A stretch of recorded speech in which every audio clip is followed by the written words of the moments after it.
సమస్తము ఆధిపత్యం అధికారము ప్రభావం మహిమ శక్తి కలిగినటువంటి దేవుడుగా మాకు స్తోత్రాలు గత ప్రభుత్వం మొదలుకొని ఇదిన వరకు నెమ్మది సమాధానం అక్కడ గురించి బంధులో గురించి మా ప్రభావ ప్రజలు లెక్కలో వచ్చి మీ ఇంటికి రాగలిగినట్టు మీ ప్రజలు అనేక మంది బయట నుంచి వాటి వినగలిగినట్టు మీరు సిద్ధపరుస్తుంది కొన్ని స్తోత్రాలు చెల్లించుకుంటున్నాం ఉదయకాలం మా ప్రభావ మరి 5 గంటల నుంచి 7 గంటల వరకు జరిగినటువంటి సువార్తను మా ప్రభావ దీవించండి ముద్రవేసి సహాయం చేయండి కావాల్సిన తరపుకి నడిపించండి మా ప్రభావ మరి అట్లు లైవ్లో చూడగలిగిన పిల్లలందరూ కూడా మీరు మాకు సమకూర్చి ఈ వాక్యం కృపణ ఇచ్చినప్పుడే నష్టానికి ఆపదించుకుంటున్నాం అట్లు మా ప్రభావ మా యొక్క జిల్లాలో రాష్ట్రంలో దేశంలో ప్రపంచంలో సహవాసం నిలబడుతున్న దాసులు అభిషేకించి వాడుకోండి ఇసులు చాటుని మరుగుపరచమని నిలబడుతున్న బలపరిచి వాడుకోమని ఓ ప్రభావ కనపడే కాకుండా అంతగారికి ప్రభావం వేసేస్తున్నాము బంధిస్తూ మీకు ఏదైనా మహిమ ప్రభులు ఆరోపించుకుంటూ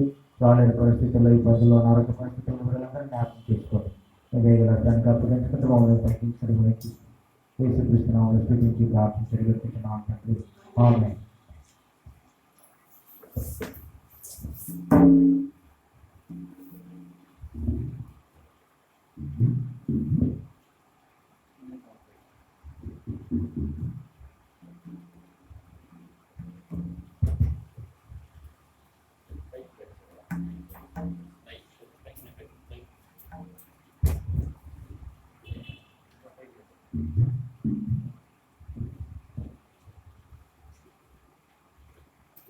వాటి సంఖ్య 210 కొత్త పుస్తకంలో, పాత పుస్తకంలో 181వ పాట. కొత్త పుస్తకంలో 210, పాత పుస్తకంలో 181వ పాట.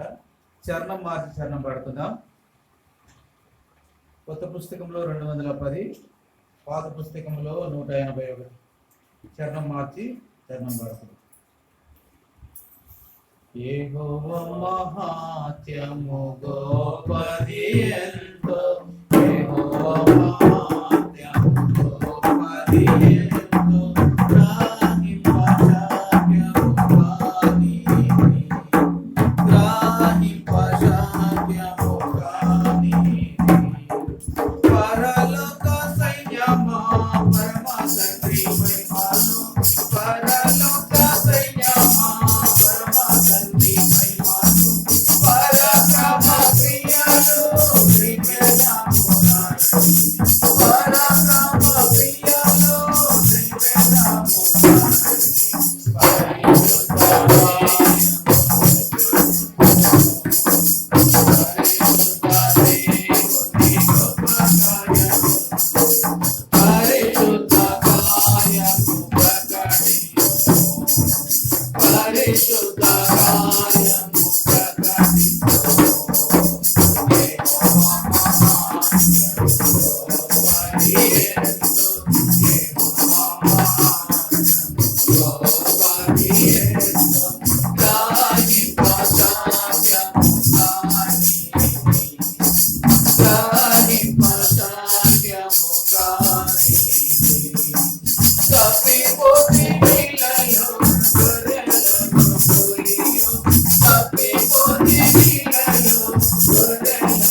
పాఠ సంఖ్య 3.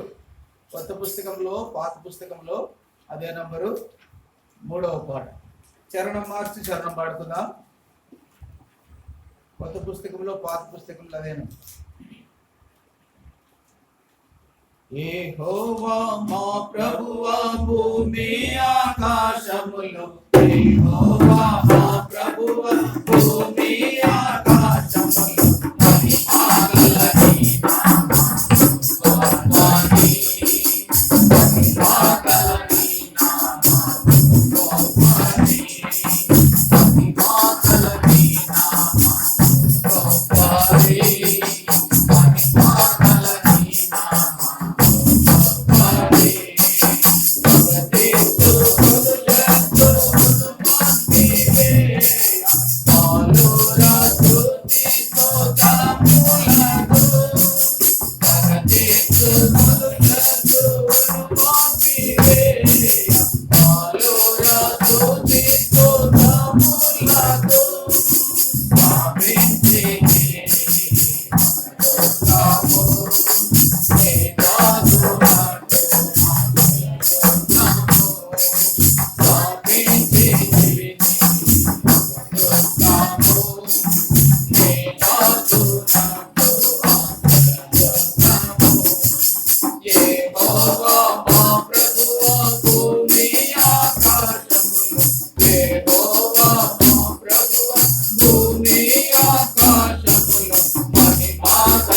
పాట సంఖ్య 164వ పాట. చరణం మార్చి చరణం పాడుకుందాం. మరి కొత్త పుస్తకంలో పాత పుస్తకంలో అదే నంబరు 164. దేవునికే మహిమా, దేవునికే మహిమా, యుగ యుగములకు కలుగునుగాక, యుగ యుగములకు కలుగునుగాక. దేవునికే మహిమా, దేవునికే మహిమా.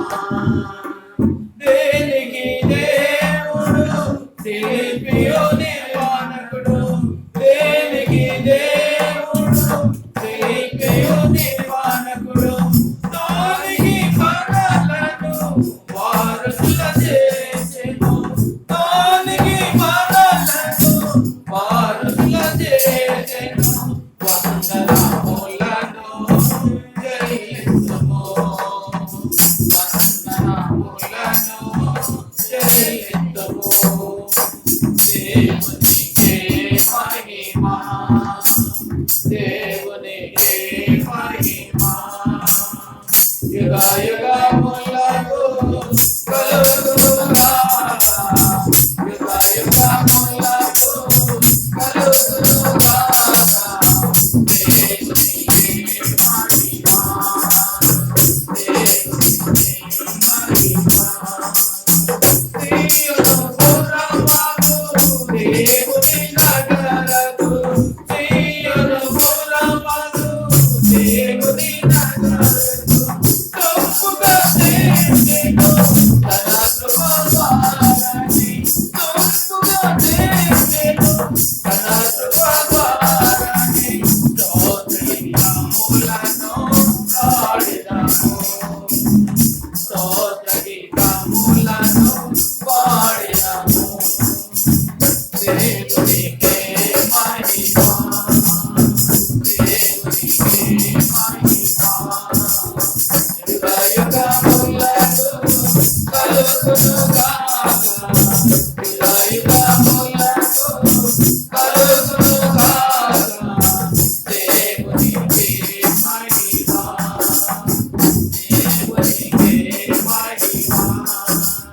స్తోత్రము వర్ణముతో అలంకరింపబడిన, స్తోత్రము వర్ణముతో అలంకరింపబడిన ఉజ్జల గుమ్మముల పురమందు చేసెను, ఉజ్జల గుమ్మముల పురమందు చేసెను. మొదమారగను ప్రణుతింతుము, మొదమారగను ప్రణుతింతుము. దేవునికే మహిమా, దేవునికే మహిమా, యుగ యుగములకు కలుగునుగాక, యుగ యుగములకు కలుగునుగాక. దేవునికే మహిమా, దేవునికే మహిమా. కావలసిన వారికి హాట్ వాటర్ ఉంది తాగడానికి, మరి తీసుకోవచ్చు. మీకు ఆరాధన వర్తమానం విందాం.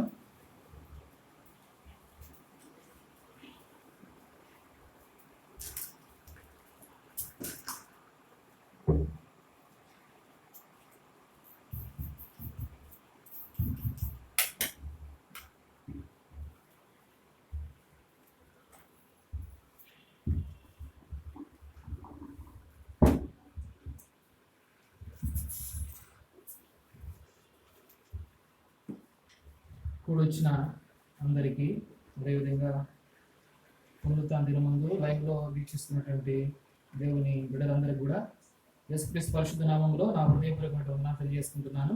ఇంతవరకు కూడా మనము దేవుణ్ణి పాటల రూపంలో ఎంతగానో మహిమపరుచుకుంటున్నాం. ఇప్పుడు కొద్ది నిమిషములు దేవుని యొక్క మాటలు మనం జ్ఞాపకం చేసుకొని తద్వారా మనం ఆరాధనలోనికి ప్రవేశించుకోవాల్సిందిగా అందరికీ క్రీస్తు పేరిట మనం చేసుకుంటున్నాను. మనం మొట్టమొదటిగా చూసినట్లయితే ఆరాధన నిమిత్తము కొన్ని మాటలు మనం జ్ఞాపకం చేసుకున్నాం. మొట్టమొదటిగా మనం చూస్తూ ఉంటాం, ప్రతి ఆదివారం కూడా మనం అందరము ఆరాధించడానికి యోగ్యంగా మనం మార్చబడుతూ ఉంటున్నాం. కేవలము యేసుక్రీస్తు ప్రభుల వారు ఆరాధనలకు యోగ్యుడిగా ఉంటున్నాడు. మనం ఎందుకు దేవుని ఆరాధించాలంటే దైవత్వం కలిగినటువంటి ఆ లక్ష్యంలో కలిగినటువంటి దేవుడు కాబట్టి మనం దేవుని ఆరాధిస్తుంటున్నాం. మానవుల చేత ఆరాధింపదగినటువంటి యోగ్యుడు యేసుక్రీస్తు ప్రభుల వారుగా ఉంటున్నాడు, తండ్రైనటువంటి దేవుడుగా ఉంటున్నాడు. మానవత్వంగా ఉన్నటువంటి మనలము దేవుణ్ణి ఆరాధించడానికి యోగ్యులం కాబట్టి ఎవరంటే వాళ్ళని ఆరాధించడం కాదు, కానీ దైవ లక్ష్యములు కలిగినటువంటి యేసుక్రీస్తు ప్రభుల వారిని ఆరాధించడము ఎంతగానో ముఖ్యం. ఏదో ఆదివారం వస్తున్నాంలే, సేవకులు గారు చెప్పినటువంటి మాటలు ఊరికే విని తర్వాత వెంటనే తద్వారా మనం ఆరాధన చేయడం కాదు, కానీ దేవుడు మనకి ఎంతగానో కొన్ని సూచనలు ఇస్తూ ఉన్నాడు. ఆరాధన అనే దేవుడు ఎంతగానో ఆశపడుతున్నాడు, ఎంతగానో మన నుంచి కోరుకుంటున్నాడు. ఆరాధన అనగా మొరుకుటాని, నమస్కారం చేయటాని, అర్పించుటాని, ఇలాంటి కొన్ని పదాలు వస్తాయి. ఆరాధన మనం చూసినట్లయితే పితరులు కూడా ఆరాధిస్తూ వచ్చినారు, దేవుని ఎంతగానో మహింపరుస్తూ వచ్చారు. మనం చూసుకున్నాము ఆదికాండము 22వ అధ్యాయం, ఆదికాండము 22వ అధ్యాయము 5వ వచనం మనం అందరం కూడా చదువుకున్నాం. ఆదికాండము 22వ అధ్యాయము 5వ వచనం మనందరం కలిసి చదువుకున్నాం. ఆదికాండము 22వ అధ్యాయము 5వ వచనం మనందరం కలిసి చదువుకున్నాం. తన పనివారితో మీరు గాడితో ఇక్కడనే ఉండుడి, నేను ఈ చిన్నవాడును అక్కడికి వెళ్ళి దేవునికి మ్రొక్కి మరలా మీ ఎదుకు వచ్చడమని చెప్పి చిన్న ప్రార్థన చేసుకున్న తర్వాత ప్రవేశించుకుందాం. పరిశుద్ధుడా, ప్రేమగల తండ్రి, దైవగల రాజా, కృపా కలిగిన మీరు నా ప్రియ పరలోకపు తండ్రి, ఘనమైన శ్రేష్టమైన నామం బట్టి నీకు వందనములు. మీరే జ్ఞాపకం చేసుకోండి దేవా. ఈ రీతిగానైనా తండ్రి మాతో మాట్లాడుతున్నటువంటి మాటలకి నీకు వందనములు తెలియజేసుకుంటూ వస్తున్నాం దేవా. నేను అల్పుని జ్ఞానం లేనటువంటి వాడని దేవా, మీరే జ్ఞానం దయచేయండి. మీ మాట చెప్పుడు కూడా అర్థం కాదు అయినప్పుడు కూడా నేను తండ్రి నా మాటలు వ్యర్థమే. మీరే నాయన తండ్రి సిలువ చెడు మరుగుపరుచుకొని మాకందరూ కూడా నేను తండ్రి ఆరాధించటకు పురుగులపేటువంటి మాటలు మీరే దయచేసినామని ప్రార్థిస్తూ వస్తున్నాం దేవా. మీరే సహాయం చేయండి. ప్రారంభం నుంచి అంత వరకు మీ నామాన్ని మీరే మహిమాదంతా ప్రవర్తించుకొని కోరుకుంటున్నాం దేవా. సమస్తం నీ బంగారు పాదములకు అర్పించుకుంటూ మా రక్షకులను ప్రీతిమడని యేసు పరిశుద్ధ నామములో ప్రార్థించి ప్రారంభించుకున్నాం మా ప్రియ పరలోకపు తండ్రి. చూడండి, మనం ఇక్కడ ఇంతకుముందు చదువుకున్నటువంటి ఈ యొక్క లేఖన భాగం ఒకసారి జ్ఞాపకం చేసుకున్నట్లయితే అక్కడ అబ్రహాం గారు ఏం చేస్తున్నాడంటే తన కుమారుణ్ణి దేవుడు బలి ఇవ్వటానికి అడిగినప్పుడు వెంటనే ఆ చోటికి తన పనివారిని గాడిదను తన కుమారుని తీసుకుని వెళ్ళినప్పుడు చూడండి 5వ వచనంలో తన పనివారితో మీరు గాడిదతో ఇక్కడనే ఉండుడి, నేను ఈ చిన్నవాడను అక్కడికి వెళ్ళి దేవునికి మ్రొక్కి, చూడండి ఇది ఆరాధన అనేది, మ్రొక్కి నమస్కరిస్తున్నారు, దేవునికి స్తుతులు చెల్లిస్తున్నారు, దేవుని ఎంతగానో మహింపరుస్తున్నారు. కాబట్టి మనం అబ్రహాం గారిలో కూడా చూస్తున్నాం, మ్రొక్కుతూ వచ్చారు. ఆదాము వాళ్ళు మ్రొక్కుతూ వచ్చారు. తర్వాత కయ్యూని ఏబేల్ గారు దేవుని ఆరాధన చేస్తూ వచ్చినారు, అర్పిస్తూ వచ్చినారు, తన అర్పణలు దేవునికి అర్పిస్తూ వచ్చినారు. తర్వాత నోవాహు గారు కూడా ఒకడు బలిపీఠం కట్టి అక్కడ బలులు అర్పిస్తూ వచ్చాడు. ఇవన్నీ మన పాత నిబంధన గ్రంథం ప్రకారం అయితే దేవుడు బలుల ద్వారా మనం దేవుని ఆరాధించే వాళ్ళం. కానీ ఇప్పుడైతే దేవుడు చెప్తున్నటువంటి మాట మనం ఒకసారి చూసుకుందాము. యోహాను సువార్త 4:24, యోహాను సువార్త 4:24 చూసుకుందాం. ఇప్పుడు దేవుడు మనకి ఇస్తున్నటువంటి ఏ విధంగా ఆరాధించాలో ఒక క్రమం అనేది దేవుడు మనకు నేర్పిస్తూ ఉంటున్నాడు. దేవుడు ఆత్మ గనుక ఆయనను ఆరాధించువారు, చూస్తారా అక్కడేమో జంతు బలుల ద్వారా బలిపీఠం కట్టడం ద్వారా తండ్రైనటువంటి దేవునికి అర్పణలను వాళ్ళు సమర్పిస్తూ వచ్చినారు, ఆరాధన చేస్తూ వచ్చారు. ఇక్కడ మనకు న్యూ టెస్టిమెంట్ ప్రకారం దేవుడు ఏం చెప్తున్నాడంటే, అయ్యా మన దేవుడు తండ్రైనటువంటి దేవుడు ఆత్మ గనక మీరు ఏ విధంగా ఆరాధించాలి, ఆత్మతోనూ సత్యముతోనూ ఆరాధించాలి. ఇప్పుడు డౌట్ రావచ్చు, ఆత్మ అంటే ఏంది, సత్యం అంటే ఏంది, ఇది పెద్దగా ఉంది, వాళ్ళైతే అక్కడ బలి అర్పించారు కదా, ఇది కూడా మనకునంటే ఏదో చిన్న మేకను చిన్న గొర్రెను పట్టుకుని వెంటనే బలి ఇచ్చేస్తుంది కదా, ఇదేది మళ్ళీ ఆత్మ అంటున్నారే, ఇదేది మళ్ళీ సత్యం అంటున్నారే. ఆత్మ అంటే ఏది కాదు, కానీ ఆత్మ అంటే దేవుడు మనకి ఇచ్చినటువంటి ఆ జీవాత్మే ఆత్మ. దేవుడు మనల్ని ప్రాణం చేసేటప్పుడు, ప్రాణం అర్పించేటప్పుడు ఆదికాండంలో మన కోసం దేవుడు మన జీవవాయువును, తన జీవవాయువు మన బోధగా మనకు జీవాత్మ అవుతూ వచ్చింది. కాబట్టి నీలో నాలో ఉన్నటువంటి ఆ ఆత్మను అనుసరిస్తూ సత్యం అంటే ఏమి, సత్యం అంటే చూసుకున్నాం. యోహాను సువార్త 17వ అధ్యాయము 17వ వచనం. యోహాను సువార్త సత్యమందు వారిని ప్రతిష్ఠ చేయము, చూస్తారా నీ వాక్యమే సత్యం. ఆత్మ అనేది మనలో ఉంది. ఆత్మను మనము ఈ యొక్క ఆరాధనలో మన ఆత్మతో ఆ వాక్యమును విని తర్వాత సత్యం అంటే వాక్యం కాబట్టి చెప్పేటువంటి దైవ సేవకులు యేసుక్రీస్తు వారి పరిశుద్ధాత్మ ద్వారా చెప్పేటువంటి ఆ మాటలను నీలో ఉన్నటువంటి ఆత్మతో తర్వాత ఆ వాక్యాన్ని సత్యముతో అనుగ్రహించుకొని నిన్ను నువ్వు నీ హృదయాన్ని నలగొట్టుకుంటే అప్పుడు ఆరాధన వస్తుంది. అంతేగాని ఏదో ఇతరులు చేస్తున్నారు కదా మనం కూడా చేసేద్దాంలే, తర్వాత ఏదో వాక్యం చెప్పారు కదా ఊరికే లేదు ఆదివారం ఆరాధన కదా అని అనుకుంటే చాలా పొరపాట్లు పడేటువంటి వారంగా మనం ఉంటున్నాం. కాబట్టి ఆరాధన అనేటువంటిది దేవుడు యేసుక్రీస్తు ప్రభువు వారు మంచి ప్రాధాన్యత ఇస్తున్నాడు, దానికి చాలా ప్రాధాన్యత ఇస్తున్నాడు. మన నుంచి కోరుకునేటువంటిది ఒక ఆరాధన దేవుడు కోరుకుంటున్నాడు, కృతజ్ఞతాస్తుతులు దేవుడు కోరుకుంటున్నాడు. దీన్ని మనం నెగ్లెక్ట్ చేసామంటే కొంచెము వెనుకబడిన వాళ్ళగా మనం ఉంటూ వస్తున్నాం. కాబట్టి మనం ఎలాంటి ఆరాధన చేయాలి మనం ఒకసారి చూసుకున్నాము. అపోస్తుల కార్యములు ఒక మాట ఉంది.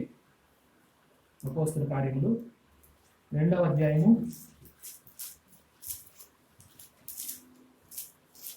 46వ వచనం చూసుకున్నాం.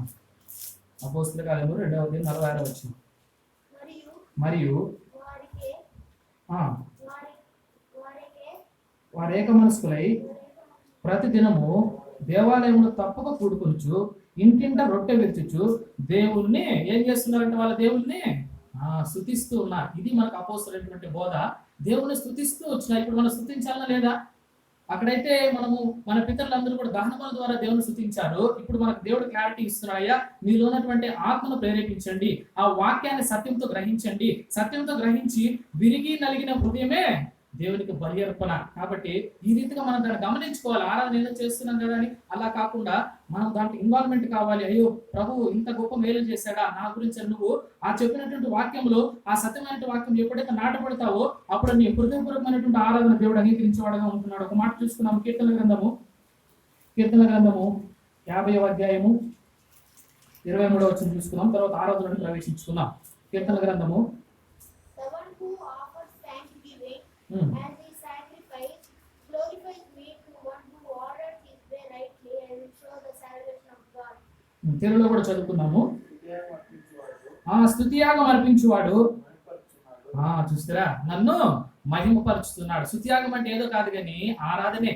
మనం ఆత్మతోను సత్యంతోను చేసేటువంటి ఆరాధనే. ఎవడైతే స్తుతియాగం చేస్తాడో వాడు నన్ను ఏం చేస్తున్నాడు, మహిమపరుస్తున్నాడు అని చెప్పి దేవుడు చెప్తూ ఉన్నాడు. కాబట్టి ఆరాధన ఏదో ఊరికి ఆశామాసి వచ్చినటువంటి పని కాదు కానీ దేవుడు ఇష్టపూర్వకంగా మన నుంచి కోరుకుంటున్నాడు. కాబట్టి ఆరాధన మనము ఆత్మతోను సత్యంతోను ఆరాధించడానికి యోగ్యంగా ఉంటూ వస్తున్నాం. మనం ఇంకో మాట చూసుకున్నాము. కీర్తన గ్రంథము 51లో ఒక మాట ఉంది. కీర్తన గ్రంథము 51వ అధ్యాయము 16వ వచనం చూసుకుందాం. నీవు బలిని కోరువాడు కావు, కోరిన యెడల నేను అర్పించదును. దహన బలి నీకు ఇష్టం అనేది కాదు.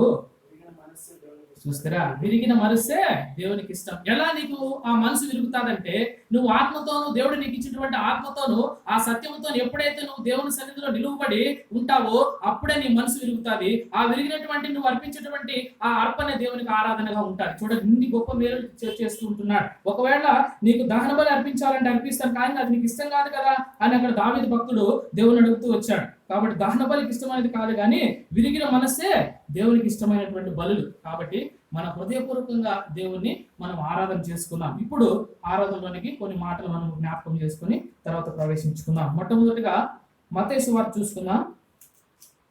ఇప్పుడు క్లారిటీ వచ్చిన ఆరాధన అంటే ఏమి, ఏ విధంగా దేవుడు మనం కోరుకుంటున్నాడు, దానికి ఉన్నటువంటి ప్రాధాన్యత ఏమి, ప్రాముఖ్యం ఏమి తెలుసుకున్నాము. ఇప్పుడు కొన్ని మాటలు ఆరాధన నిమిత్తమే కొన్ని మాటలు మనం చూసుకుందాం. మత్తయి సువార్త 27వ అధ్యాయము 15-16 వచనములు మనం అందరం కలిసి చదువుకుందాం. మత్తయి సువార్త 27వ అధ్యాయము 15, 16, 17 వచనములు మనం అందరం కలిసి చదువుకుందాం. జనులు కోరుకున్న యొక్క ఖైదీని పండుగలో విడుదల చేయుట అధిపతికి వాడుక. ఆ కాలమందు బరబ్బాను ప్రసిద్ధుడైన ఖైదీ చెరసాలలో ఉండెను. కాబట్టి జనులు కూడి వచ్చినప్పుడు పిలాతు నేనేమని విడిపించవలనని మీరు కోరుచున్నారు, బరబ్బనా లేక క్రీస్తు అనబడిన యేసునా అని వారిని అడిగెను. ఏలైనగా వారు అసూయ చేత ఆయనను అప్పగించుతారని అతడు ఎరిగి ఉండెను. కాబట్టి ఇక్కడ మనం చూస్తున్నాము ఈ సందర్భం ఏదంటే యేసుక్రీస్తు ప్రభుల వారు ఆ గెత్సేమనే తోటలో మన కోసము శిలువ మరణం అనుభవించడానికి యేసుక్రీస్తు ప్రభు వారు ప్రయాసపడుతున్నటువంటి ఆ యొక్క క్రమంలో ఆ పిలాతు, ఆ రోమన్ చక్రవర్తి ఎవరైతే ఉన్నారో ఆ పిలాతు ఏం చేస్తూ వచ్చాడంటే అక్కడ మామూలుగా ఆ రోమన్ సామ్రాజ్యము ఉన్నటువంటి వాళ్ళు ఆ పస్కా పండుగ దినములో యేసుక్రీస్తు ప్రభువారు అక్కడ బతుకు తేబడుతూ వచ్చాడు, మన కోసం మరణించడానికి సంసిద్ధుడిగా ఉంటూ వచ్చాడు. అలాంటి సందర్భంలో మామూలుగా వాళ్ళకి ఒక ఆనవాయితీ అంటే రోమిలకు ఒక ఆనవాయితీగా ఉంటారు. ఏం ఆనవాయితీ అంటే ఆ పస్కా పండుగ దినములో జైల్లో ఉన్నటువంటి వాళ్ళ ఆస్థానంలో వాళ్ళ ఖైదుల్లో ఉన్నటువంటి ఒక వ్యక్తిని విడిపించాలనేటువంటి ఒక ఆనవాయితీగా అక్రమంగా వస్తూ ఉండింది. అలాంటి సందర్భంలో ఈ యొక్క పిలాతుకు ఎలాంటి అభిప్రాయం ఏర్పడిందంటే యేసుక్రీస్తు ప్రభు పైన కొంచెం ప్రేమ ఏర్పడింది. అయ్యో ఇతను ఏ విధంగా విడిపించాలనేటువంటి ఆప్యాయత ప్రేమతో కలిగి ఒక వ్యక్తిని తీసుకొని వచ్చాడు. ఒక వ్యక్తిని బరబ్బా, ఇంకో వ్యక్తి ఏమో యేసుక్రీస్తు ప్రభు ఇద్దరిని పిలుచుకొని వచ్చాడు. అక్కడ జనసమూహం అంతా అక్కడ ఉన్నప్పుడు ప్రజలు అడుగుతున్నాడు, అయ్యా మనం మామూలుగా ఈ యొక్క పస్కా పండుగ దినమున మనము ఒక ఖైదీని విడుదల చేస్తాం కదా, ఎవరిని విడుదల చేయాలి? బరబ్బని విడుదల చేద్దామా లేదంటే యేసుక్రీస్తు ప్రభువుని విడుదల చేద్దామంటే ప్రజలందరూ కూడా యేసుక్రీస్తు ప్రభువు మాకు అవసరం లేదు, మాకెవరు కావాలి? బరబ్బాని విడుదల చేయండి అని చెప్తూ ఉన్నారు. బరబ్బా ఎలాంటి వాడంటే మనం ఇక్కడ చదువుకుంటూ వచ్చాము. 16వ వచనం చూసుకుందాం. బరబ్బకు ఉన్నటువంటి లక్ష్యం ఏదంటే 16వ వచనం, ఆ కాలమందు బరబ్బా అను ప్రసిద్ధుడైన ఒక ఖైదీ ఉండెను. చూస్తారా ఎలాంటి ఖైదీ అంటే అతను ప్రసిద్ధుడు. అంటే మామూలుగా చెరసాలలో చాలా మంది ఖైదీలు ఉంటారు కానీ, కర్మాగారంలో కానీ ఎక్కడెక్కడ సెంట్రల్ జైల్స్ లో కూడా చాలా మంది ఖైదీలు ఉంటారు కానీ ప్రసిద్ధి చెందినటువంటి ఖైదీలు కొంతమంది మాత్రమే ఉంటారు. వాళ్ళ పేర్లు అందరికీ తెలిసి ఉంటారు. కాబట్టి ప్రసిద్ధి చెందినటువంటి ఖైదీగా ఉన్నటువంటి ఆ బరబ్బా దేవుడు యేసుక్రీస్తు ప్రభువారు మొట్టమొదటిగా చూడండి, యేసుక్రీస్తు ప్రభుల వారు ఆ యొక్క శిలువ యాగము ఆ చేయబడినటువంటి ఆ క్రమములో మొట్టమొదటిగా విడవబడినటువంటి వ్యక్తి బరబ్బా. మొట్టమొదటిగా ఆయన విమోచన కలిగిస్తూ వచ్చినాడు. యేసుక్రీస్తు ప్రభువు వారు విమోచన కలిగిస్తూ వచ్చాడు. బరబ్బా గారికి విమోచన బంధకంలో ఉన్నాడు, ప్రసిద్ధి చెందినటువంటి ఖైదీగా ఉన్నాడు. అలాంటి వ్యక్తిని దేవుడు విడిపిస్తూ వచ్చాడు. మామూలు చూడండి, ఆ కల్వరి కొండ పైన ఉన్నటువంటి ఆ ఇద్దరు దొంగల మధ్యలో మామూలుగా ఎవరు వేలాడి నిలబడడం తెలుసు అంటే బరబ్బా గారు అక్కడ వాళ్ళ మధ్యలో యేసుక్రీస్తు ప్రభు స్థానంలో బరబ్బా అక్కడ మరణించి ఉండాల్సింది. కానీ యేసుక్రీస్తు ప్రభు వారు తను ప్రేమించి బరబ్బను విడుదల చేసి తనకు మారుగా ఏం చేశాడు? యేసుక్రీస్తు ప్రభుల వారు తనకు మారుగా కల్వరి శిలువలో మరణిస్తూ వచ్చాడు. అక్కడ యాక్చువల్గా 3 దొంగలు వేలాడబడాలి, వాళ్ళ బరబ్బా కూడా ఒక్కడు. కాబట్టి యేసుక్రీస్తు ప్రభు వారు ఎప్పుడైతే ఆ శిలువ మరణానికి దగ్గర అవుతూ వచ్చాడో ఈ బరబ్బకు ఉన్నటువంటి ఆ శిలువ యాగము కూడా ఆ శిలువ మరణము కూడా దూరం అవుతూ వచ్చింది. కాబట్టి మనము కూడా ఆ బరబ్బ వలె ప్రసిద్ధి చెందినటువంటి ఖైదీలుగా మనం ఉంటూ వచ్చినాం. ఖైదీలు. బరబ్బా అంటే అర్థం ఏమంటే బర్ర అంటే కుమారుడు, అబ్బా అంటే తండ్రి అని అర్థం. బర్ర అంటే ఏమి? కుమారుడు, అబ్బా అంటే తండ్రి, అంటే సన్ ఆఫ్ ఫాదర్ అని వస్తారు. కాబట్టి తండ్రి కుమారుడు అని ఆ బరబ్బకు పేరుగా మనం చూస్తూ ఉంటున్నాం. అంటే పరలోకపు తండ్రి కుమారుడు అని. కాబట్టి ఈ వ్యక్తి పరలోకపు తండ్రికి సరైనటువంటి కుమారుడు ఉంటున్నాడా? సరైనటువంటి విధులు నియమిస్తున్నాడా? సరైనటువంటి క్రమం ఉందా అంటే లేదు. మనం కూడా ఒకనొక సమయంలో ఆ పరలోకపు తండ్రికి సరైనటువంటి క్రమంలో కుమారులుగా పిలువబడలేనటువంటి స్థితిలో మనం ఉంటూ వచ్చినాం. మంచి పేరే ఉంది, కానీ ఆ పేరు ఏ విధంగా వచ్చింది? ప్రసిద్ధుడైనటువంటి ఖైదీ.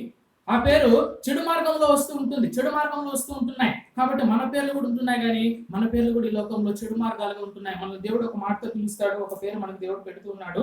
చూస్తాం ఆ విషయము. రోమిలికి రాసిన పత్రిక మనకున్నటువంటి పేరు ఏదో చూస్తాం. రోమిలికి రాసినటువంటి పత్రిక 5వ అధ్యాయము 1వ వచనం చూసుకుందాం. రోమిలికి by faith we have peace with God through our Lord Jesus Christ. ఇక్కడ మనం చూసినట్టు చూడండి, మనం నీతిమంతులుగా తీర్చబడి మన ప్రభువైన యేసుక్రీస్తు ద్వారా దేవునితో సమాధానం కలిగి ఉందము. కాబట్టి ఎప్పుడైతే మనము ఆ చెడు మార్గంలో చెడు తలంపులతో తండ్రికి మనము సమాధానం లేనటువంటి స్థితిలో ఆ పరలోకపు తండ్రికి మంచి కుమారులుగా మంచి పేరు లేనటువంటి స్థితిలో యేసుక్రీస్తు ప్రభువు ఏం చేస్తారంటే మన కోసం ప్రాణం అర్పించి తండ్రితో మనకి ఏం చేస్తూ వచ్చాడు? సమాధానాన్ని కలిగిస్తూ వచ్చాడు. ఇప్పుడు మనం ఏమైనాము? ఆ పరలోకపు తండ్రికి మంచి కుమారులుగా దేవుడు మనల్ని ఏర్పాటు చేస్తూ వచ్చినట్టుగా మనం చూస్తూ ఉంటున్నాం. కాబట్టి మనకు ఇలాంటి పేర్లు మనం కలిగి ఉంటూ వచ్చినాయి.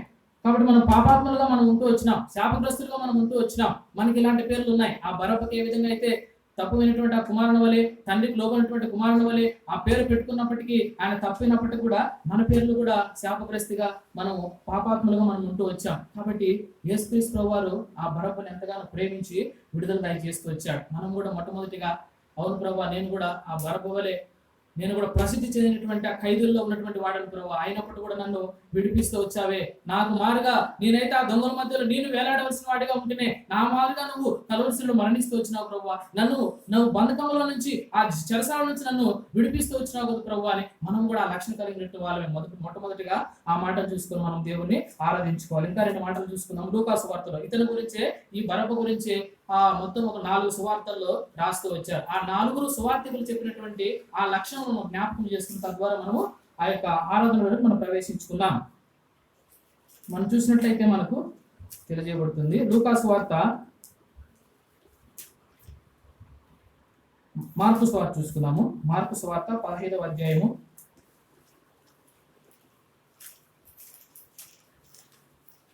7వ వచనం తీసుకుందాం. మార్కు సువార్త 15వ అధ్యాయం 7వ వచనం. మార్కు గారు ఏం చెప్తున్నాడో బరబ్బ గారి గురించి చూస్తాం. మార్కు సువార్త 15వ అధ్యాయం 7వ వచనం. అధికారులను ఎదిరించి చేసిన వారితో కూడా చూడండి, ఇక్కడ కొంచెము మార్కు గారు కొంచెం విశదపరుస్తున్నారు. బరబ్బ గారి యొక్క ఆ యొక్క క్యారెక్టర్ ని కొంచెము విశదపరుస్తున్నాడు. ఏమని చూడండి, అధికారులను ఎదిరించి కలహములో నరహత్య చేసిన వారితో కూడా బంధింపబడి ఉండుట బరబ్బ అని ఒకడు ఉండెను. చూడండి, చాలా క్లుప్తంగా రెండవ అతను కొన్న లక్షణం ఏంటంటే ఆయన అధికారులను ఎదిరించేవాడుగా ఉంటూ వచ్చాడంట. అధికారులను ఎదిరించడంతో పాటే కాకుండా కలహములలో నరహత్య చేసిన వారితో కూడా బంధింపబడి ఉండుట. కలహముతో కూడుకున్నటువంటి మనస్తత్వం కలిగిన వాడు. కలహం ఉంది, మనం మామూలు చూస్తూ వచ్చినాము ఈ విషయాలు. గల్తీలకు రాసిన పత్రిక 5వ అధ్యాయము 20వ వచనం చూసుకుందాం. గల్తీలకు రాసిన పత్రిక 5వ అధ్యాయము 20వ వచనం. అక్కడ ఉంటుంది, విగ్రహారాధన, అభిచారము, ద్వేషములు, కలహము. చూడండి, కలహం. కాబట్టి ఇవన్నీ కూడా శారీరక క్రియలతో ఆ యొక్క బరబ్బ అనేటువంటి ఆ ఖైదీ అక్కడ చెరసాల్లో వేయబడుతూ వచ్చాడని మార్కు సువార్తికుడు ఎంతగానో అతని గురించి చెప్తూ ఉంటున్నాడు. కాబట్టి కలహం ఉంది, కలహముతో నరహత్య చేసేవాడుగా ఉంటున్నాడు. కాబట్టి ఆ విధంగా రెండవదిగా బరబ్బ గారు చెరసాలలో బంధిస్తూ వచ్చాడు. మనం అనుకుంటాం, ఏం బ్రదర్ మేము నరహత్య చేయలేదు కదా, నరహత్య చేసినాను అన్నట్టు చెప్తాం. బరబ్బ గారు అయితే నరహత్య చేసినా, మనం చేయలేదు కానీ. ఒక మాట మనం చూసుకున్నాము. కీర్తన గ్రంథము 64వ అధ్యాయము 3వ వచనం చదువుకుందాం. అప్పుడు తెలుస్తుంది మనము ఎలాంటి నరహత్య చేస్తూ ఉన్నామో, ఎలాంటి స్థితిలో మనం ఉన్నామో దేవుడు మనకు బయలుపరుస్తున్నాడు. కీర్తన గ్రంథము 64వ అధ్యాయము 3వ వచనం. ఒకడు కత్తికి పొదును పెట్టినట్లు తమ నాలుకలకు పదును పెట్టుదురు. కాబట్టి చూడండి, ఒకడు కత్తిని పదును పెట్టినట్లు వారు తమ నాలుకలు పదును పెట్టెదురు. యథార్థవంతులు కొట్టవలని చాటైన స్థలములో చేదు మాటలను బాణములుగా సంధించుదురు. వారు భయము లేని అకస్మాత్తుగా వారిని కొట్టెదరు. కాబట్టి ఇవన్నీ కూడా చూడండి మనం చేసేటువంటి నరహత్యలు. కాబట్టి మనం మాటలతో ఒక నరహత్య చేసేవాడుగా ఉంటున్నా, ఒక సూచకమైనటువంటి మాటలతో వాళ్ళని ఇబ్బంది పెట్టేటువంటి మాటలతో వాళ్ళని హృదయాన్ని గాయపరిచేటువంటి మాటలతో మన మాటలు ఏ విధంగా ఉన్నాయంటే పదును పెట్టేటువంటి నాలుకలాగా మనకుంది. మనం నాలుకతో ఇతరుని హత్య చేసే వాళ్ళంగా ఉంటూ వచ్చినాం. అవును ప్రభా, నేను కూడా ఆ నరహత్యకుల్లో ఆ బరబ్బ వలె నేను కూడా ఇతరుల్ని ఎంతగానో మోసపుచ్చేవాడిగా, ఎంతగానో ఇతరుల్ని నా నాలుకతో నరహత్య చేసేవాడిగా ఉంటుంది ప్రభా అని మనం కూడా అలాంటి వ్యక్తిని నన్ను నువ్వు తప్పిస్తూ వచ్చినావు ప్రభా అని ఎప్పుడైతే మనం దేవుని మనస్ఫూర్తిగా దేవుని ఆరాధిస్తామో దాన్ని దేవుడు అంగీకరించుటకు సమర్థుడిగా మనం చూస్తూ ఉంటున్నాం. కాబట్టి అదేవిధంగా మొదటి యోహాను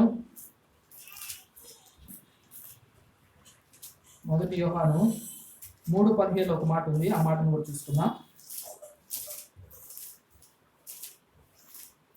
మొదటి యోహాను 3వ అధ్యాయము 17వ వచనం. But if anyone has the world's goods and sees his brother in need, yet closes his heart against him, how does God's love abide in him?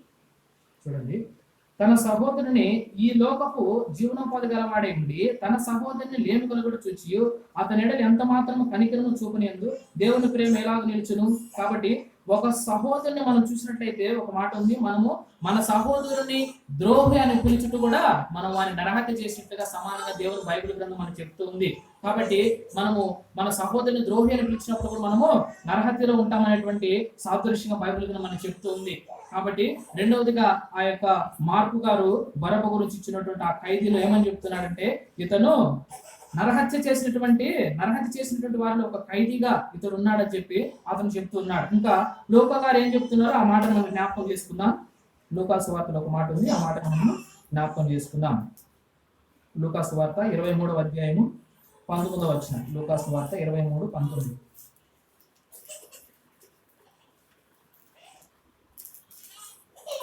లూకాసు వార్త 23వ అధ్యాయము 19వ వచనమును మనం చూసుకుందాం. వీడు పట్టణములో జరిగిన అల్లరి నిమిత్తమును నరహత్య నిమిత్తమును చెరసాల్లో వేయబడిన వాడు, నరహత్య చేసేటువంటి వాడుగా ఉంటున్నాడు. ఈ లూకా గారు కూడా బరబ్బు గురించి ఆ సాక్ష్యం ఇస్తున్నాడు. ఇతడు పట్టణములో జరిగిన ఒక అల్లరి నిమిత్తము నరహత్య నిమిత్తము చెరసాల్లో వేయబడి నరహత్య చేసేవాడుగా ఉంటూ వచ్చినాడు బరబ్బు గారు. కాబట్టి అతనిలాగా మనము ఆ యొక్క కత్తులు కటారాలు ఎత్తుకొని వాళ్ళని కొట్టనక్క లేదు, కానీ మనం ఇలాంటి రూపంలో మనకు దేవుడు ఇచ్చినటువంటి ఈ యొక్క ఎన్నో ఉంటున్నాయి. మనం కూడా మన నాలుగుతో మనం నరహత్య చేసే వాళ్ళము ఉంటున్నాము.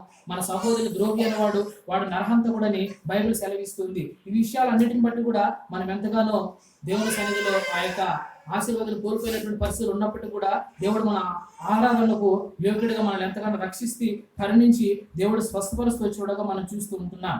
కాబట్టి మత్తయి గారు ఏం చెప్పారు చూసినాము, మార్కు గారు ఏం చెప్పారు చూసాము, లూకా గారు ఏం చెప్పారు చూసాము. తర్వాత ఇంకా లాస్ట్ గా యోహాను సువార్తలో ఆ బరబ్బు గురించి అతను ఇస్తున్నటువంటి సాక్ష్యమును జ్ఞాపకం చేసుకున్నాము. యోహాను సువార్త 15వ అధ్యాయము, యోహాను సువార్త 15వ అధ్యాయము 13వ వచనం చూసుకున్నాం. యోహాను సువార్త క్షమించండి, యోహాను సువార్త 18వ అధ్యాయము 40వ వచనం. యోహాను సువార్త 18వ అధ్యాయం 40వ వచనం. They cried out again on this bad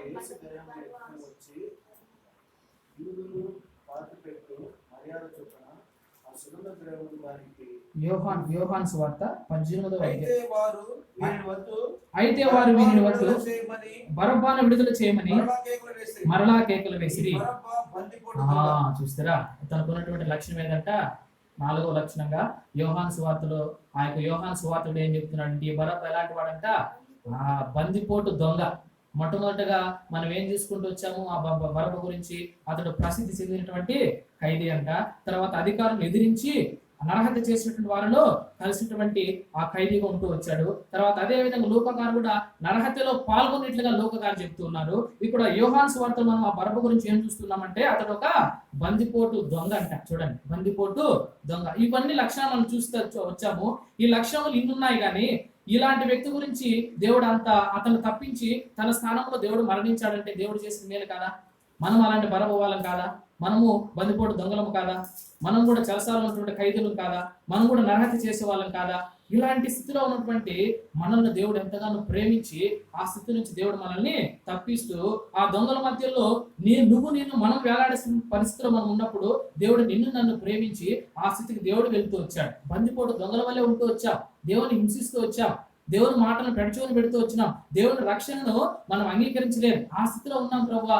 బందిపోటు దొంగల వల్ల హింసించే వారికి ఉన్నావు ప్రభువా. అయినప్పుడు కూడా నీ ప్రేమను మా ఎడలు చూపిస్తూ మేము కలువరిశిలో మరణించే స్థితికి నీవు వెళ్తూ వచ్చావు ప్రభువా అని మనం ఆరాధించారు. ఒక మాట చూసుకుందాము. బందిపోటు దొంగ దేవుడు కూడా యేసుక్రీస్తు ప్రభువు వారు కూడా ఒక మాట అంటూ వచ్చాడు, నేను బందిపోటు దొంగ వల్లే. అక్కడ సైనికులకు వచ్చినప్పుడు మీరందరూ ఎందుకు నా పైన ఎగబడుతున్నారు, నేను ఏమన్నా బందిపోటు దొంగనా? బందిపోటు దొంగ వల్ల నా పైకి వస్తున్నారే అని ఆ బందిపోటు దొంగ వల్లే యేసుక్రీస్తు మన కోసం త్యాగం చేస్తూ వచ్చాడు. మార్కు సువార్త చూసుకుందాం. మార్కు సువార్త 14వ అధ్యాయము, మార్కు సువార్త 14వ అధ్యాయము 40వ వచనం చూసుకుందాం. మార్కు సువార్త 14వ అధ్యాయము క్షమించండి, మార్కు సువార్త 14వ అధ్యాయము 48వ వచనం. అందుకు యేసు మీరు బందిపోటు దొంగ మీదకి వచ్చినట్టు కత్తులతోనూ బుద్ధిలతోనూ చూస్తారా, దేవుడే చెప్తున్నాడు. ఏమయ్యా, నేను బందిపోటు దొంగ వలె మీరు నా పైకి కత్తులతోనూ బుద్ధిలతోనూ నన్ను పట్టుకోవడానికి వచ్చారా? చూడండి, మనము యొక్క బందిపోటు దొంగలుగా ఉన్నటువంటి మన జీవితంలో మనం తప్పించడానికి యేసుక్రీస్తు వారు ఏమవుతూ వచ్చాడు, బందిపోటు దొంగ వలె మన కోసము బతుకు తేవడైనటువంటి గొర్రెపిల్ల వలె మనం అనుభవించేటువంటి ఆ శిక్ష నుంచి దేవుడు తప్పిస్తూ వచ్చాడు. ఈ దినాల్లో నువ్వు ఒక బరబ్బవి కాదా, నేను ఒక బరబ్బని కాదా? అందరం కూడా మనం బరబ్బల వలె ఉన్నటువంటి ఆ స్వభావంలో దేవుడు మనల్ని విడిపిస్తూ తప్పిస్తూ వచ్చేటువంటి వాడుగా మనం చూస్తూ ఉంటున్నాం. కాబట్టి బరబ్బకు మంచి పేరు అయితే ఉంది, కానీ అది చెడు మార్గంలో వచ్చింది. మనకు కూడా మంచి పేరు అయితే ఉంది, కానీ చెడు మార్గంలో మనం ఉంటూ వచ్చినాం. శాపగ్రస్తమైనటువంటి వాడుగా మనం ఉంటూ వచ్చినాం. పాపిగా దేవుడు చెప్తున్నాడు, అయ్యో మీరు పాపులు, సర్వ సంతానమా అని మనకు పేరుగా ఉంటున్నది. అయినప్పుడు కూడా దేవుడు మనల్ని ఏం చేశాడంటే ఆ చెడ్డ పేరుగా ఉన్నటువంటి మనలను, ఆ చెడు మార్గంలో ప్రసిద్ధి చెంది పేరుగా ఉన్నటువంటి మనలను దేవుడు ఒక మాటతో పిలుస్తున్నాడు. ఆ యొక్క యెషయా గ్రంథము చూసుకున్నట్లయితే యెషయా గ్రంథము 43వ అధ్యాయంలో మనకు పేరు పెట్టి పిలుస్తున్నాడు దేవుడు. ఆ యొక్క చెడు పేరు, చెడుతనమైనటువంటి చెడ్డ పేరును దేవుడు తీసేసి ఒక పేరు మనకి ఇస్తున్నాడు. ఆ పేరు మనం చూసుకుందాం. యెషయా గ్రంథము 43వ అధ్యాయము 1వ వచనం. అయితే యాకోబు నిన్ను సృజించిన వాడు యెహోవా, ఇజ్రాయేలు నిన్ను నిర్మించిన వాడిలా సెలవిస్తున్నాడు, నేను నిన్ను విమోచించి ఉన్నాను, భయపడకము, పేరు పెట్టి నేను పిలిచి ఉన్నాను, నీవు నా సొత్తు. చూసిరా, ఒకప్పుడు మనకు పాప అయినటువంటి పేరు ఉన్నటువంటి స్థితిలో దేవుడు, ఓ యాకోబు, ఓ ఇశ్రాయేలు, ఓ అబ్రహాం కుమారులారా, మిమ్మల్ని నేను ఏర్పాటు చేసుకుంటూ వచ్చాను, మిమ్మల్ని విమోచిస్తూ వచ్చినాను, మిమ్మల్ని పేరు పెట్టి పిలిచి ఉన్నాను, మీరు నా సొత్తు అని ఆ యొక్క బరబ్బను ఏ విధంగా అయితే దేవుడు విడిపిస్తూ వచ్చాడో, ఈనాటి దినాల్లో మనం కూడా దేవుని ఎరగక మునుపు ఆ బరబ్బ జీవితం కలిగి మనం కూడా ఆ స్థితిలో ఉంటూ వచ్చిన వాళ్ళమే. అలాంటి స్థితిలో ఉన్నటువంటి ఆ యొక్క ప్రసిద్ధి చెందినటువంటి ఆ ఖైదీగా ఉన్నటువంటి బరబ్బను ఏ విధంగా విడిపించాడో మనల్ని కూడా దేవుడు విడిపించి మనం కూడా ఇశ్రాయేలుగా, ఒక యాకోబుగా, ఓ అబ్రహాం కుమారులుగా దేవుడు మనల్ని చేస్తూ వచ్చిన విషయంగా మనం చూస్తూ ఉంటున్నాం. కాబట్టి చూడండి, మామూలు ఒక మాట ఉంది. ఆ యొక్క చూస్తాము యోహాను సువార్త 15వ అధ్యాయం. చూడండి, ఒక స్నేహితుని కొరకు ప్రాణం పెట్టువాడు గొప్పవాడని ఉంది. ఓ మాట చూసుకుందాము. యోహాను సువార్త 15వ అధ్యాయము 13వ వచనం చూసుకుందాం. యోహాను సువార్త 15వ అధ్యాయం 13వ వచనం. తన స్నేహితుల కొరకు తన ప్రాణము పెట్టువానికంటే ఎక్కువైన ప్రేమ కలిగిన వాడు ఎవడు లేదంట. ఒక స్నేహితుని కొరకు ఒకడు, తన స్నేహితుడు ప్రాణం పెట్టితే అతని కంటే గొప్ప వ్యక్తి మరెవరు కూడా లేడని బైబిల్ సెలవిస్తుంది. మరి యేసుక్రీస్తు ప్రభువు వారు ప్రాణం పెట్టింది స్నేహితుల కోసమా? మనం స్నేహితులమా? మనం మంచివారమా? మనకు మంచి పేరుందా? మన మంచి తలంపులు ఉన్నాయా? మంచి ఆలోచన ఉందా? ఏమి లేదు. కానీ శత్రువులమైనటువంటి మన కోసము దేవుడు ప్రాణం పెట్టాడు. ఈ దేవుడు మనం ఏమంటాం ఇప్పుడు? ఆ స్నేహితుల కోసం ప్రాణం పెడితేనే గొప్పవాడు అంటున్నామే. మనం శత్రువులమైనటువంటి మనలను, పురుగులైనటువంటి మనలను, బందిపోటు దొంగలైనటువంటి మనలను దేవుడు ప్రేమిస్తూ వచ్చాడు కదా. మరి ఈ దేవుడు మనం ఎట్లా ఆరాధించకుండా ఉండగలము? కాబట్టి ఈ లక్షణాలన్నీ కూడా మనం కలిగి ఉన్నాం, మన జీవితంలో కలిగి ఉంది. అవును బ్రదర్, నా జీవితంలో బరబ్బ లక్షణాలు లేవంటే ఎవరు కూడా ఉండరు. ఈ ప్రపంచంలో ఏ వ్యక్తిని వెతికినా కూడా బరబ్బకుండ లక్షణం నాకు లేవంటే ఏదో ఒకటి ఉంటారు. నరహత్య చెప్తున్నారు, మనం నాలుకలతో ఇతరు నరహత్య చేసే వాళ్ళమంట. మన సహోదరుని ద్రోహి అంటే కూడా నరహత్యతో సమానం అంట. చూడండి, ఇవన్నీ మనం చేశాం. బందిపోటు దొంగలుగా ఉన్నాం, ప్రసిద్ధి చెందినటువంటి ఖైదీలుగా మనం ఉంటూ వచ్చాం. తర్వాత అధికారులు ఎదిరించే వారిగా మనం ఉంటూ వచ్చాం. యేసుక్రీస్తు వారి యొక్క రక్షణ పెడుచోని పెడుతూ వచ్చాం. ఈ లక్షణాలు అన్ని కలిగి ఉన్నప్పుడు కూడా దేవుడు నిన్ను నన్ను విడిపించడానికి ఆయన ఎంతగానో మన కోసం ప్రయాసపడుతూ దేవుడు ఈ లోకానికి వచ్చినటువంటి సందర్భంగా మనం చూస్తూ ఉంటున్నాం. గలతీయులకు రాసిన పత్రిక 2వ వచనం చదువుకొని ముగించుకున్నాము. గలతీయులకు రాసిన పత్రిక 2వ అధ్యాయము 20వ వచనం చూసుకుందాం. గలతీయులకు రాసిన పత్రిక 2వ అధ్యాయము 20వ వచనం. I have been crucified with the Christ. It is no longer I who live, but Christ who lives in me. And life I now live in flesh, I live by faith, the Son of God who loved me and gave me himself. నేను క్రీస్తుతో కూడా సిలువ వేయబడి ఉన్నాను. ఇక జీవించువాడు నేను కాను, క్రీస్తు ఆయన జీవించున్నాడు. నేను ఇప్పుడు శరీరమందు జీవించున్నాను. జీవితం నన్ను ప్రేమించి నా కొరకు తను తాను అప్పగించుకున్న దేవుని కుమారుని విశ్వాసం వలన జీవించుచున్నాను. మనల్ని ప్రేమించాడు దేవుడు. ఆ స్థితి నుంచి శత్రుత్వంలో ఉన్నటువంటి మనల్ని ప్రేమించి తనకు తానే మన కోసం బలియర్పణ అవుతూ ఆ ఇద్దరు దొంగల మధ్యలో దేవుడు ఏలాడేవాడిగా ఎంతో ప్రయాసపడుతూ, ఎంతో భారంతో, మనకు వచ్చేటువంటి ఆ నిందతో, మనకు వచ్చేటువంటి అవమానంతో, మనకు వచ్చేటువంటి ఆ శిక్షను దేవుడు భరిస్తూ వచ్చాడు. కాబట్టి ఈ లక్షణాలన్నీ మనము, ఇలాంటి లక్షణం కలిగినటువంటి మనల్ని కూడా దేవుడు ఎంతగానో తప్పించి ఆయన మనల్ని ఒక ఆశీర్వాద కారకులుగా, సంఘంలో పాత్రలుగా దేవుడు చేస్తూ వచ్చాడు. మామూలుగా బైబిల్ గ్రంథంలో ఈ సువార్తల్లో, ఈ 4 సువార్తల్లో బరబ్బ గారి గురించి రాసింది, ఈ మాట రాసింది, కానీ మిగతా మాటలు ఏం లేవు. కానీ కొన్ని చరిత్ర గ్రంథాలు ఏం చెప్తాయంటే, ఎప్పుడైతే ఆ బరబ్బ గారు ఆ మరణించడానికి, ఆ శిలువ మరణం అనుభవించడానికి దగ్గర అవుతున్నటువంటి సందర్భంలో ఎప్పుడైతే యేసుక్రీస్తు ప్రభువారు ఆయన దగ్గరికి వచ్చిన సందర్భంలో ఆయన శిలువ యాగం అంతా కూడా తప్పిపోయి యేసుక్రీస్తు ప్రభు పైన భుజభారం అంతా కూడా, ఆయన శిలువ భారం అంతా కూడా భరిస్తూ వచ్చినాడు. అప్పుడు ఆ సందర్భంలో యేసుక్రీస్తు ప్రభుల వారిని తీసుకొని వెళ్ళే సమయంలో అంట ఈ బరబ్బ గారు కూడా వారితో పాటు ఉన్నాడని చెప్పి కొన్ని చరిత్ర గ్రంథాలు చెబుతున్నాయి. బరబ్బ కూడా యేసు ప్రభుని తీసుకొని వెళ్ళే సందర్భంలో వెనకాల ఉన్నాడు. వెనకాల అన్ని గమనిస్తున్నాడు. అయ్యో ఈ సిలువ నాదే, ఈ సిలువ నా భుజం పైన పడాలనే, అయ్యో ఈ కొరడాలు నావే, నా శరీరం పైన కొరడాలు పడుతూ ఉండాలనే, అయ్యో మూలకిరీటం నాదే అని చెప్పి ఈ యొక్క ఆ చేతుల్లో మేకులు నావే, ఆ యొక్క పాదములకు మేకులు నావే, ఈ ఈడ్చుకోవడం నేను కదా అని ఎంతగానో ఆ పశ్చాత్తాపం చెందినట్లుగా కొన్ని చరిత్ర గ్రంథాలు చెప్తున్నాయి. బైబిల్ గ్రంథాలు లేదు కానీ చరిత్ర గ్రంథాలు చెప్తూ ఉంటున్నాయి. చూడండి, బరబ్బకున్నటువంటి ఆ యొక్క పశ్చాత్తాప హృదయం ఎంతగానో గాయపడుతూ వచ్చాడు. చూశాడు, అయ్యో నన్ను కోరుకుంటున్నారే, నాకంటే ప్రజలందరూ కూడా బరబ్బను విడుదల చేయమని అంటున్నారే, అయ్యో ఇతన్ని కొడుతున్నారే, ఇతన్ని గాయపరుస్తున్నారే, ఇతడు నాకంటే నరహంతకుడేమో, ఇతడు నాకంటే బందిపోటు దొంగేమో అనుకుంటూ వచ్చాడు. కానీ చివరి చూస్తే అతనిలో ఎటువంటి పాపం లేదు. అయ్యో నా నిమిత్తము నన్ను విడిపించడానికి, నన్ను ఆ యొక్క కలువరి శిలువలో ఉన్నటువంటి ఆ యొక్క మరణాన్ని తప్పించడానికి నా కోసం బలుగుతూ వచ్చాడని చెప్పి ఆ బరబ్బ ఎంతగానో చింతించిన వాడిగా ఉంటున్నాడని కొన్ని చరిత్ర గ్రంథాలు మనం చూస్తూ ఉంటున్నాం. కాబట్టి ఈ విధంగా మన జీవితంలో కూడా మనం ఎక్కడైనా వెళ్ళినప్పుడు నా స్థానంలో దేవుడు మరణించాడు, నాకున్నటువంటి ఆ స్థానాన్ని దేవుడు ఎన్నుకుంటూ కలువరి శిలువలో మరణిస్తూ వచ్చాడు అనేటువంటి ఆ పశ్చాత్తాప హృదయంతో దేవుని ఆరాధించే వాళ్ళుగా మనం ఉంటూ ఉండాలి. ఒకవేళ మనం ఆలోచిస్తాము, చిన్న విషయము, ఒకవేళ ఈ బరబ్బ ఆ విధంగా దేవుని సన్నిధిలో యేసుక్రీస్తు వారు శిలువ వేయబడిన తర్వాత, మరణించిన తర్వాత ఇతనికి విముక్తి కలిగింది కదా, ఇతడు ఎక్కడికి వెళ్ళి ఉంటాడు? వెళ్ళుంటే ఇతడు చేసిన పనులు ఏమంటే ఒక 2-3 పనులు ఉంటాయి. చూడండి, ఒకటి, యేసుక్రీస్తు ప్రభుల వారు తనకు చేసినటువంటి ఆ త్యాగమును మర్చిపోయి మరలా ఎక్కడికి వచ్చుంటాడు? లోకాశలకు వచ్చింటాడు. ఒకటి, యేసుక్రీస్తు ప్రభు వారు ఆ త్యాగాన్ని మర్చిపోయి కొద్ది రోజులే కదా బాధపడి ఉంటాడు, చనిపోయినాడు దేవుడు, బాధపడి మళ్ళా తన ఇష్టానుసారం మళ్ళా బందిపోటు దొంగ వలె మళ్ళా ఉంటాడు. ఒకటి. రెండవదిగా, అయ్యో దేవుడు నాకెన్నో మేలు చేస్తూ వచ్చాడు, నా కోసం మరణిస్తూ వచ్చాడు, నన్ను తప్పిస్తూ నేను పొందేటువంటి గాయములు తాను భరిస్తూ వచ్చాడు కదా, భరించినటువంటి ఆ గాయములకు నేను ప్రతి ఒక్కరికి దేవునికి సమాధానంగా ప్రతి ఒక్కరికి చెప్పుకోవాలి. అయ్యా నేను మరణించినటువంటి ఆ స్థితిలో నా యేసు మరణించినాడు, నేను పొందేటువంటి దెబ్బలు నా యేసు భరిస్తూ వచ్చాడు కదా అని ప్రతి ఒక్కరికి చెప్పి ఉండాలి. రెండవదిగా. మూడవదిగా ఏమి, ఎట్లో దేవుడు నన్ను రక్షించాలి, నా ఇష్టానుసారం నేను పోతే బాగుంటుంది కదా అని మూడవదిగా అనుకొని ఉంటాడు. దీంట్లో ఏది బాగుంటుంది? ఏ లక్షణం బాగుంటుంది ఆ వ్యక్తిలో? రెండోది ఏది? ఎక్కడ వెళ్ళినా కూడా ప్రతి వ్యక్తికి అయ్యో నా స్థానంలో దేవుడు మరణించాడు, నేను పాపిగా ఉన్నాను, పాప అయినటువంటి నా స్థానంలో దేవుడు కలువరి శిలువలో మరణించాడు, ఆ దొంగల మధ్యలో నేను వేడాలని, ఆయన ఆ స్థానం నుంచి దేవుడు నన్ను తప్పిస్తూ వచ్చాడు అని ప్రతి ఒక్కరికి చెప్పటం మంచిదని మనం చెప్తున్నాం. బరబ్బ గారు ఆ విధంగా చెప్పటం మంచిదని మనం చెప్తూ వస్తున్నాం. అది మనం చేస్తున్నామా?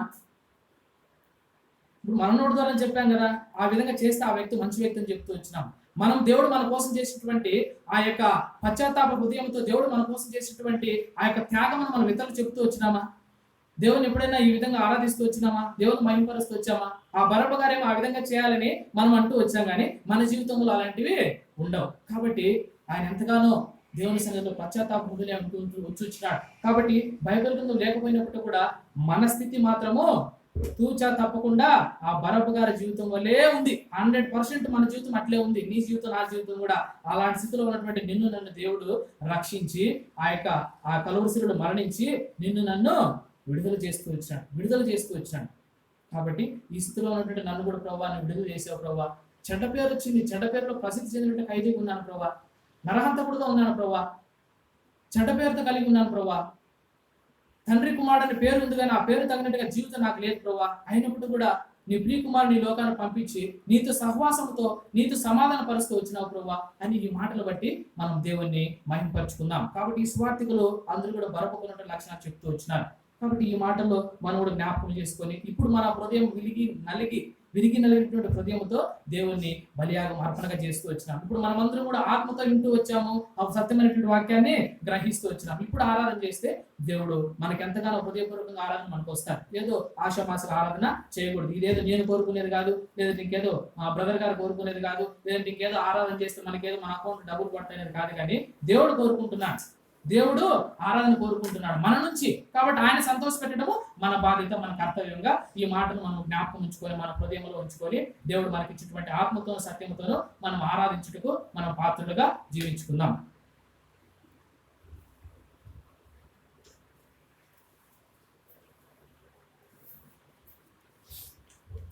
ఇప్పుడు పాట పడుతుందా?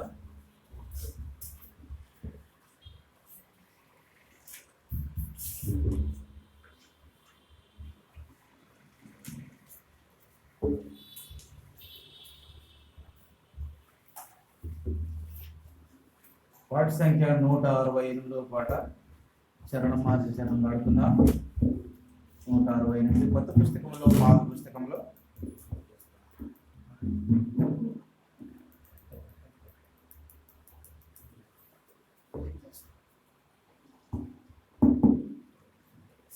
పాట సంఖ్య 168 కొత్త పుస్తకంలో పాత పుస్తకంలో అదే నంబర్.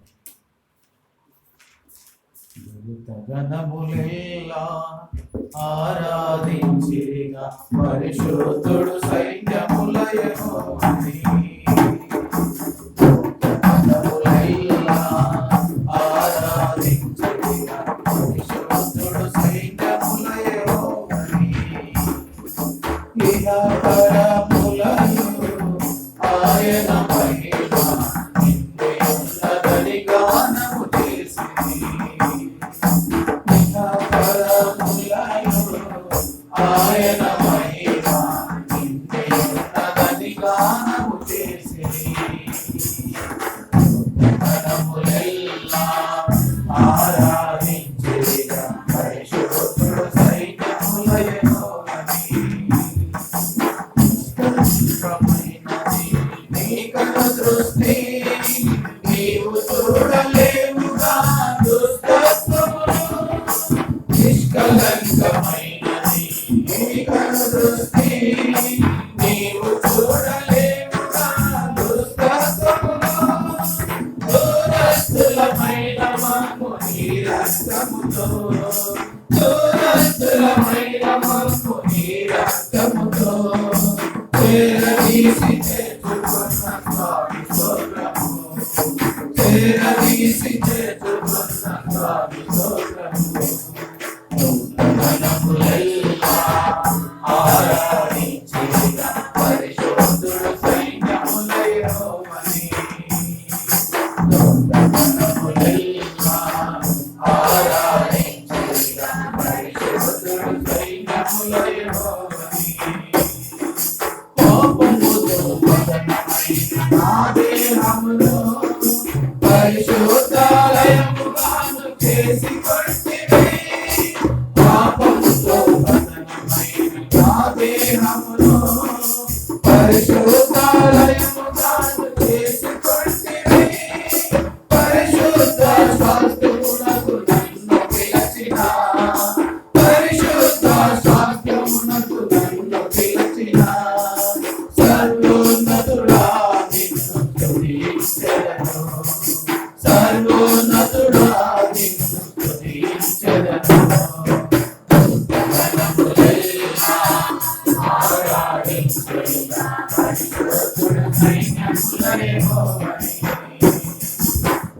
గణములెల్లా ఆరాధించిరిగా పరిశుద్ధుడు సైన్యముల యెహోవాని.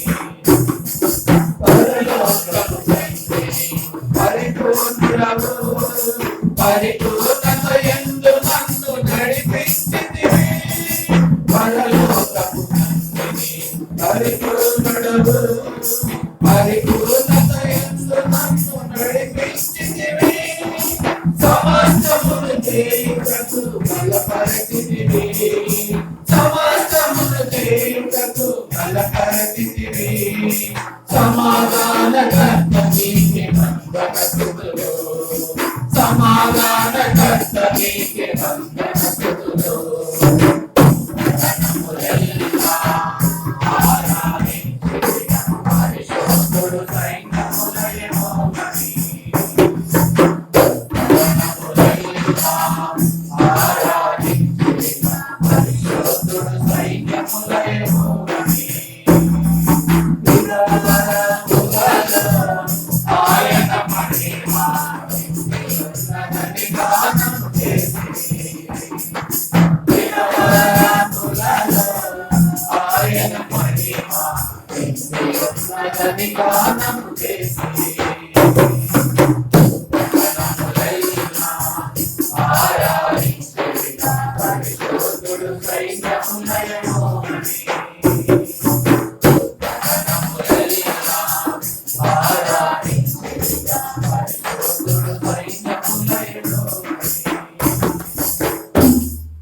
మార్చొకరు ప్రభువును ఆరాధించండి. అట్లా లైవ్ లో ఉన్న వారు కూడా ఈ సమయంలో ఆరాధనలో కలుసుకోవాల్సిందిగా మనం చేస్తుంటున్నాం.